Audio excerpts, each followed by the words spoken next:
So I got the pieces all laid out, and my main concern is not the bottoms so much.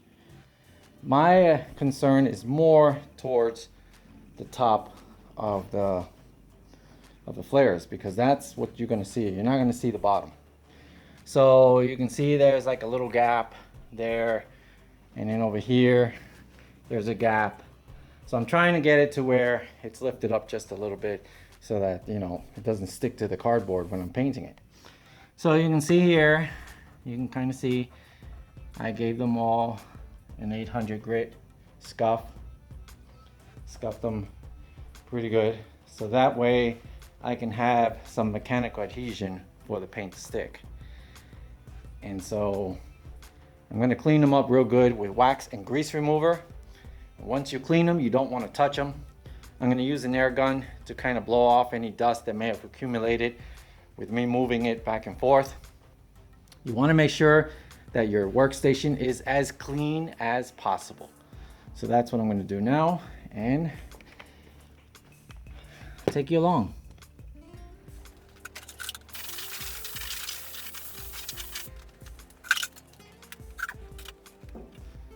Okay, so I'm going to be using this stuff here, wax and grease remover step. So I'm going to wipe it down with this.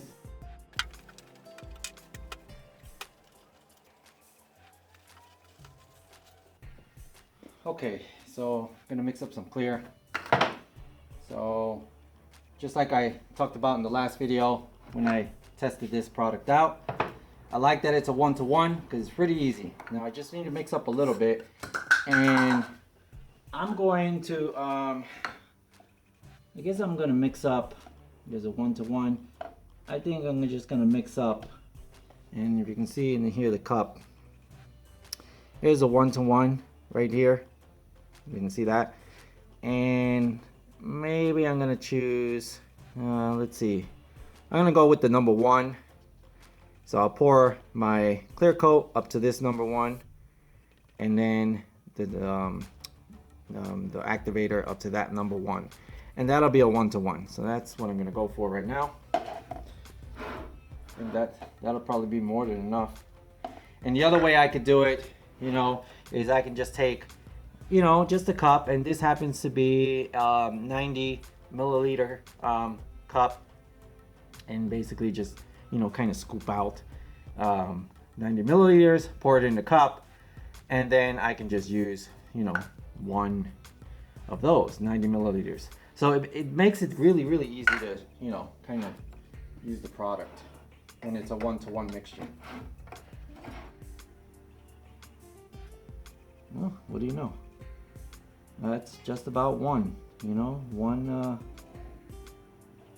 just about the one right there.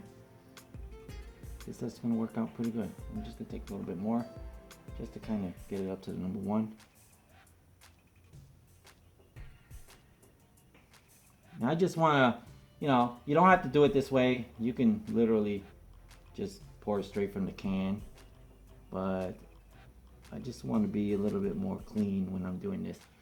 So there you have it. There's one right there. I know the camera can pick that up.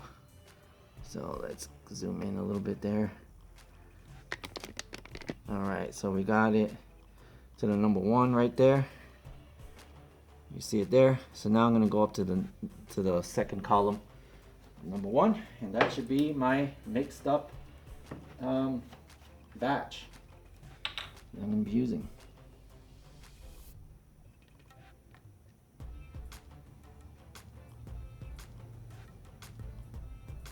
There you go. 1-to-1. See? Pretty easy. We're just going to mix it up real quick. And try not to introduce too many bubbles. So I'm just going to, you know, kind of stir it a little bit just to get it all mixed up. And just remember, you can always mix up some more clear. You know, it's pretty easy, especially with this 1-to-1. So you can always mix up some more. So in my case, I don't want to waste, you know, what I have, because I like to keep some in stock. And supposedly the shelf life on this is like 5 years. So it'll last me a long time for little projects here and there, maybe touch-ups or whatever, you know. If I decide, oh, I want to clear something, I have some left over. So I try not to use too much. I try to gauge the amount of clear I need for the job, because it's not like you can save it. I mean, this will harden. The pot life on this particular one states 2 to 3 hours. So if you mix up too much, the rest is just going to go to waste. So I'm going to be using my full face respirator for this job because I'm in an enclosed space. You know, my garage is fully closed, and I'm going to be in here with the fumes, and we want to protect ourselves. So I'll link in the description box, you know, a link to this mask so you see what I use.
Here's how the clear laid out.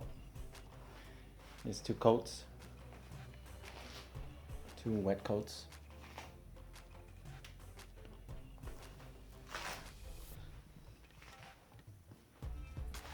You can hear from my footsteps that this clear is really sticky.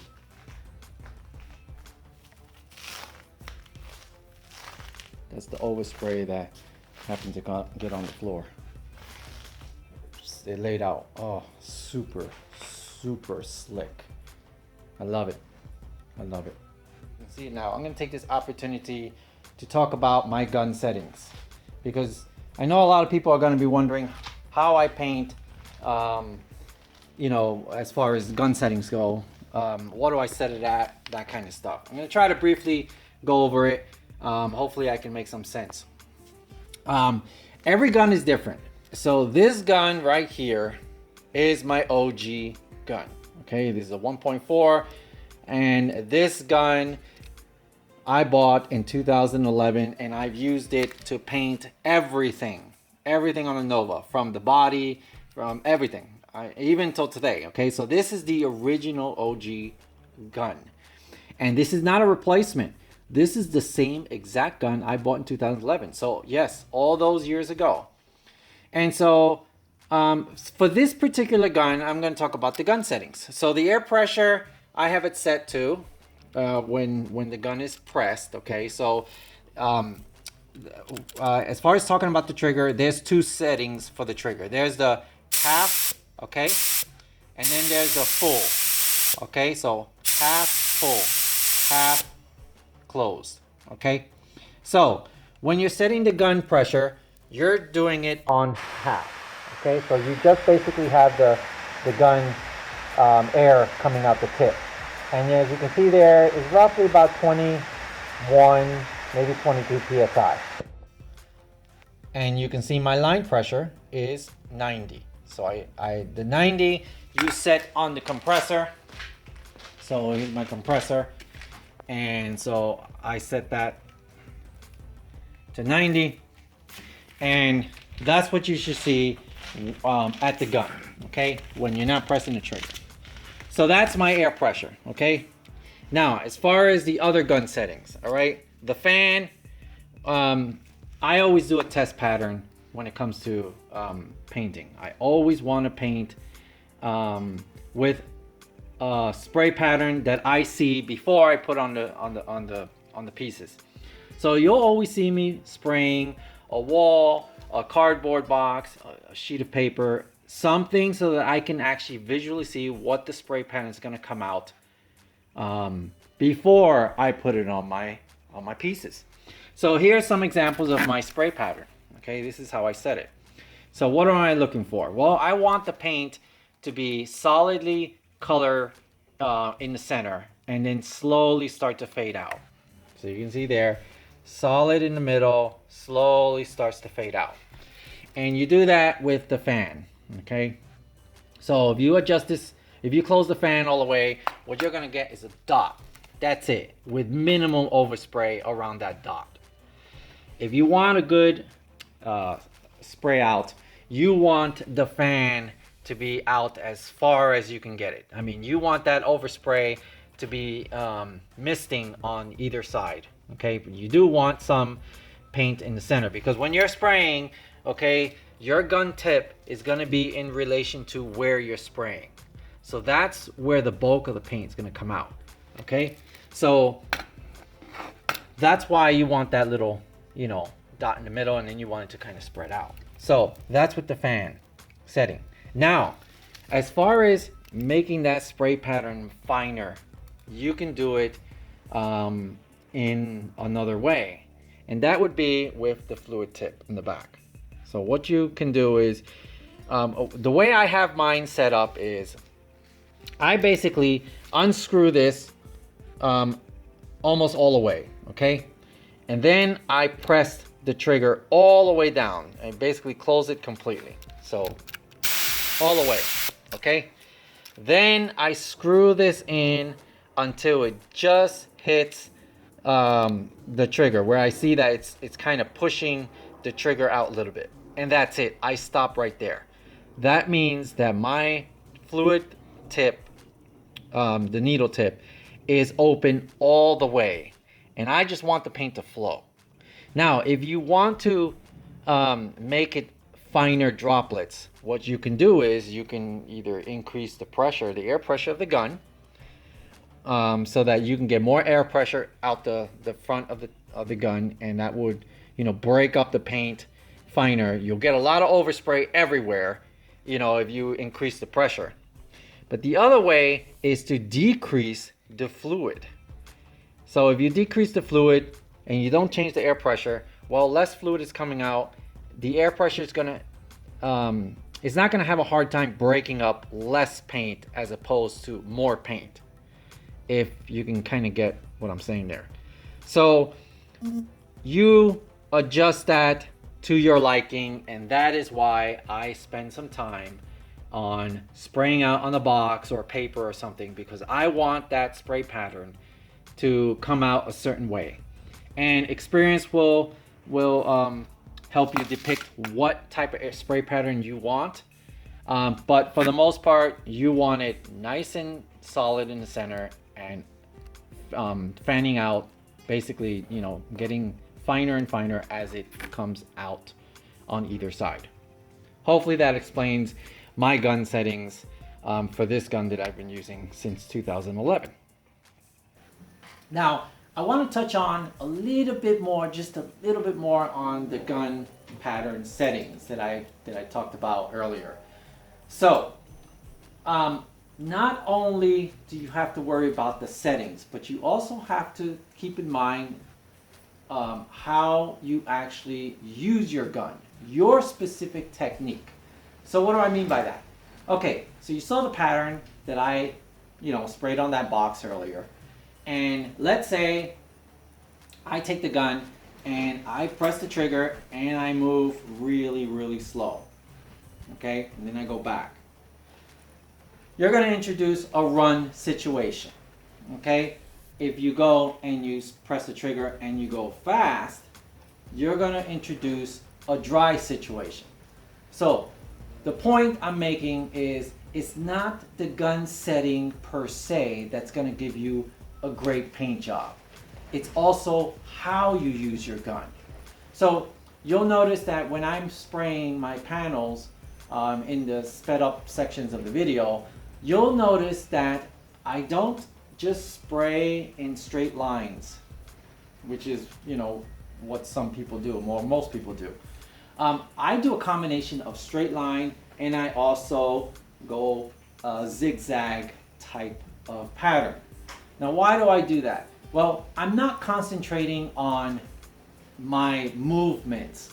I'm actually looking more at my workpiece. I'm trying to eliminate dry spots. So when I'm trying to eliminate a dry spot, I'll move quick. I'm also trying to make sure that I don't put too much material, so I move kind of quick. If I want to put a nice misting so that the paint can start to, you know, kind of grab onto the panel, you'll probably see me go all the way across and then all the way across. My technique or the way I move my gun corresponds to what I'm looking at, what I'm seeing. And so I did state that it deals with experience. Your experience will dictate how you move the gun, how you set the spray pattern. So don't think that, you know, you go and you set your spray pattern and you're done. You know, it also depends on how you move. So how are you going to figure out the spray pattern in relation to the way you move? Well, the only way to do that is to get out there in the garage, get yourself one of these HVLP guns, and just do it. Get yourself some cheap paint, you know, play around with things like I did in the last video. I sprayed a jack, you know, a floor jack that's gonna get beat up. I sprayed that to kind of see how that clear lay down so that I would have some experience for when I, you know, take on this little side hustle. So this is what I want to just kind of add to what I stated earlier. It's not just the gun settings. You know, people, they get caught up on, oh, what pressure should I set it at, or this and that. Every gun is different. Even the material you put in the gun itself changes the settings on the gun. So, you know, the settings on the gun for primer would differ from the settings on the gun from base coat, and it would also differ for settings on the gun for clear coat. So all those things play a role in the needle settings. So remember, the needle setting, the one that goes straight into the gun tip, all right, that plays a role in how much paint is being released from the gun tip. The fan settings is how wide you want that atomization to, you know, come out of the gun and hit on your panel.